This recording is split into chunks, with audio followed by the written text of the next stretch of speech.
आज की सबसे बड़ी खबर लिस्ट के ऐलान को लेकर है, जहां पर बिहार चुनाव में बीजेपी की तरफ से पहली लिस्ट को जारी कर दिया गया है। एक तरफ 101 सीटें जिस पर चुनाव मैदान में बिहार में बीजेपी उतरने वाली है और इसमें 71 उम्मीदवारों की लिस्ट बीजेपी की तरफ से जारी कर दी गई है, जहां पर तारापुर से सम्राट चौधरी को टिकट दिया गया है तो लखीसराय से विजय सिन्हा को टिकट दिया गया है, बेतिया से रेणु देवी को टिकट दिया गया है और रक्सौल से प्रमोद कुमार सिन्हा को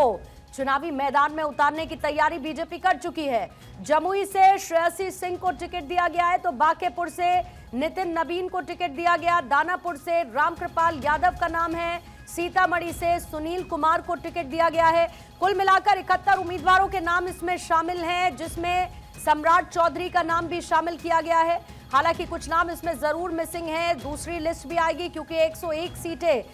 जिस पर चुनावी मैदान में बीजेपी बिहार में उतरने वाली है। जो पहली लिस्ट है उसमें 9 महिलाओं को भी टिकट दिया गया है। इसमें रेणु देवी का नाम शामिल है, गायत्री देवी है, देवंती यादव है, रमा निषाद जैसी उम्मीदवारों को शामिल किया गया है। वहीं दूसरी तरफ नीतीश कुमार की तरफ से भी लगभग फाइनलाइजेशन कैंडिडेट्स को लेकर हो चुका है, सीटों को लेकर नाम का ऐलान होना बाकी है। देखिए, बिहार में इस बात का इंतजार था कि कब पार्टीज की तरफ से अपने कैंडिडेट्स जारी किए जाएंगे। मेरे सहयोगी सर्वेश इस वक्त और ज्यादा जानकारी के साथ जुड़ चुके हैं। सर्वेश, पहली लिस्ट में 71 उम्मीदवारों के नाम, 9 महिलाओं को टिकट दिया गया है, लेकिन किस तरीके का राजनीतिक संदेश बीजेपी की तरफ से इस लिस्ट में चुने गए कैंडिडेट्स के जरिए देने की कोशिश कर रही है बीजेपी?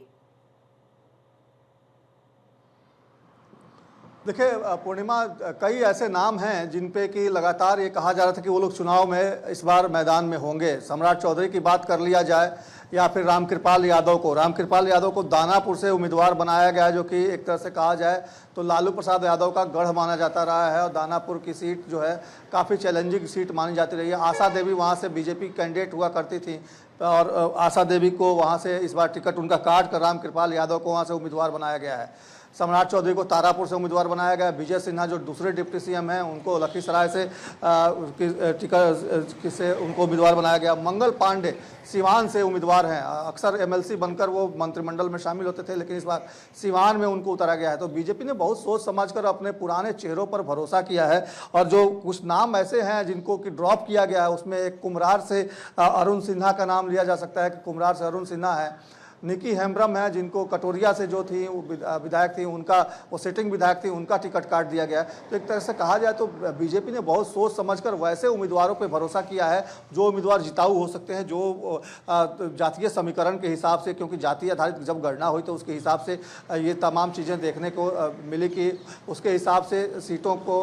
का चयन किया जाए, उसके हिसाब से उम्मीदवारों का चयन किया जाए और उसका खास ख्याल बीजेपी ने रखा है। तो वैसे ही उम्मीदवारों पर भरोसा जताया है जो लगातार या तो जीतते आए हैं या फिर अगर जो नए उम्मीदवार हैं अगर उनको जगह दी गई है तो वैसे लोगों को पर भरोसा किया बीजेपी ने जो जिताऊ हो सकते हैं, जो समीकरणों में जातीय समीकरण हो या फिर स्थानीय जो क्षेत्रीय जो मुद्दे हैं वो उसमें कहीं ना कहीं फिट बैठते हो, उस खांचे में कहीं ना कहीं फिट बैठते हो, तो वैसे लोगों पर भरोसा बीजेपी ने किया है। पूर्णिमा, कहीं ना कहीं सर्वेश एक सेफ बेट ज्यादा नजर आती है बीजेपी की तरफ से 71 उम्मीदवारों के नाम के तौर पर जो बीजेपी की तरफ से अभी जारी कर दिए गए हैं। लेकिन वहीं दूसरी तरफ कास्ट बैलेंस किस तरीके का इस लिस्ट में नजर आता है? कैंडिडेट्स के लिहाज से कौन से ऐसे क्षेत्र हैं जहां पर आपको लगता है कि समीकरण थोड़े से मुश्किल थे और बीजेपी ने इन चेहरों को उतारकर उसको भी बैलेंस करने की एक कोशिश की है? देखिए, कई ऐसे सीट हैं जहाँ पे कास्ट फैक्टर काफ़ी ज़्यादा अहम हो जाता है और निश्चित तौर पे देखिए जिस तरीके से लखीसराय की अगर बात करें तो विजय सिन्हा लगातार वहाँ से जीते हैं, भूमिहार जाति से आते हैं और वहाँ पे भूमिहार जाति का वोट बहुत ज़्यादा है। सम्राट चौधरी की बात करें तो सम्राट चौधरी कुशवाहा परिवार से आते हैं, कुशवाहा जाति से आते हैं और उनकी भी एक तरह से कहा जाए तो वहाँ पे वोट बैंक तारापुर में उनका पुश्तैनी सीट रहा है, वहाँ से कई बार वो विधायक रह चुके हैं। हालांकि इस बार एमएलसी बन के वो उप मुख्यमंत्री बने थे और तो एक तरह से कहा जाए तो उन तमाम जगहों पे जैसे मंगल पांडे की बात करें, मंगल पांडे सीवान से ही आते हैं, लेकिन चुनाव में उनको उतारा गया है क्योंकि वहाँ पे उनका अच्छा रसूख है, वहाँ पे उनकी अच्छी पैठ है, जातीय समीकरणों में भी वो वहाँ फिट बैठते हैं। तो जाति आधारित जब गणना हुई तो उसके आधार पर बीजेपी को इस बात की पूरी पुख्ता जानकारी हो गई कि किस सीट पर किस जाति का वोट ज़्यादा है। तो इन तमाम समीकरणों को देखते हुए वैसे ही उम्मीदवारों पर भरोसा किया गया। देखिए, मोतिहारी की सीट प्रमोद कुमार जो हैं वो साहू समाज से, तेली समाज से आते हैं और उनको उम्मीदवार बनाया गया फिर से एक बार। वहाँ से लगातार जीतते आए हैं। वहाँ से कई लोगों की दावेदारी थी मोतिहारी से, कहा जा रहा था प्रमोद कुमार का टिकट इस बार कट सकता है, लेकिन एक बार फिर बीजेपी ने उन पर भरोसा जताया। तो तमाम चीज़ों को, जातीय समीकरणों को देखते हुए बीजेपी ने उम्मीदवारों का चयन किया और निश्चित तौर पर ये जो चयन है बीजेपी का, वो ये दिखाता है कि किस तरीके से जो है फीडबैक लिया गया है तमाम जिलों से, तमाम क्षेत्र से, जनता से, वहाँ के स्थानीय नेताओं से, और सर्वे कराया गया। तो सर्वे के आधार पर 3-3, 4-4 लोगों के नामों पे पहले मंथन हुआ और मंथन के बाद जिसका पलड़ा ज़्यादा भारी था तमाम समीकरणों के हिसाब से उसको टिकट दिया गया है और उनको इस सूची में शामिल किया गया। लोकल विनेबिलिटी फैक्टर को भी डेफिनेटली सर्वेश इसमें कंसिडर किया गया है। बहुत इंपॉर्टेंट, 9 महिलाओं का नाम इसमें उम्मीदवारों के तौर पर शामिल करना ये क्लियर दिखाता है कि जब बीजेपी ने महिला रिप्रेजेंटेशन की बात की थी 2020 के चुनाव में, हमने देखा था जेडीयू सबसे पहले नंबर पर थी महिलाओं को चुनावी मैदान में उतारने की, फिर उसके बाद बीजेपी, बाकी पार्टीज का भी नंबर आया। लेकिन अगर पहली ही लिस्ट में 9 महिला उम्मीदवार हैं तो जाहिर है कि एक ये संदेश महिला लीडरशिप और महिला वोट बैंक दोनों को मद्देनजर रखते हुए बीजेपी की तरफ से एक कदम और मजबूत कदम के तौर पर देखा जाना चाहिए क्या? देखिए पूर्णिमा, बीजेपी की तरफ से मजबूत कदम बिल्कुल है। और जहां तक बात है कि अगर पिछली सरकार की अगर बात करें, जो पिछली बार जब सरकार थी बिहार में एनडीए की, तो उस वक्त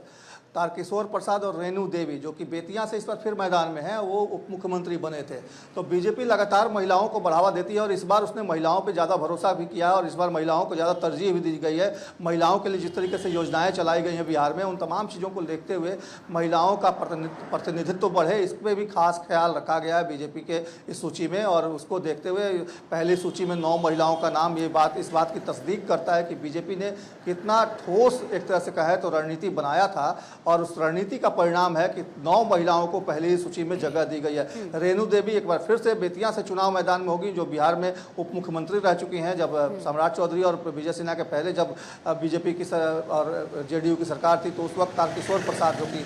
कटिहार से एक बार फिर उम्मीदवार बनाए गए हैं, उनको भी इस बार चुनाव मैदान में उतारा गया है। तो ये तमाम ऐसे नाम हैं जो कहीं ना कहीं बीजेपी की रणनीति का हिस्सा हैं और महिलाओं को खासतौर पर तरजीह देना इस बात की तस्दीक करता है कि बीजेपी में महिला लीडरशिप को भी अब एक तरह से कहा जाए तो वो डेवलप करना चाह रही है और उसके नजरिए से भी ये सूची जो है तैयार की गई है। पूर्णिमा, बिल्कुल। और 3 दिन पहले ही बीजेपी में शामिल हुई थी अजय निषाद की पत्नी, उनको भी टिकट दे दिया गया है, रमा निषाद, उन्हें भी चुनावी मैदान में उतारा गया है और पहली ही लिस्ट में दोनों डेप्यूटी सीएम का नाम शामिल करते हुए ये बता दिया गया है कि इन्हीं की लीडरशिप में बीजेपी बिहार में मजबूती से चुनाव लड़ने वाली है। सर्वेश, आपका बहुत बहुत शुक्रिया जानकारी के लिए। तो 71 नामों की सूची बीजेपी की तरफ से जारी कर दी गई है बिहार चुनाव के मद्देनजर। बाकी लिस्ट भी जल्दी एक्सपेक्टेड बीजेपी की तरफ से देखने को मिलेगी।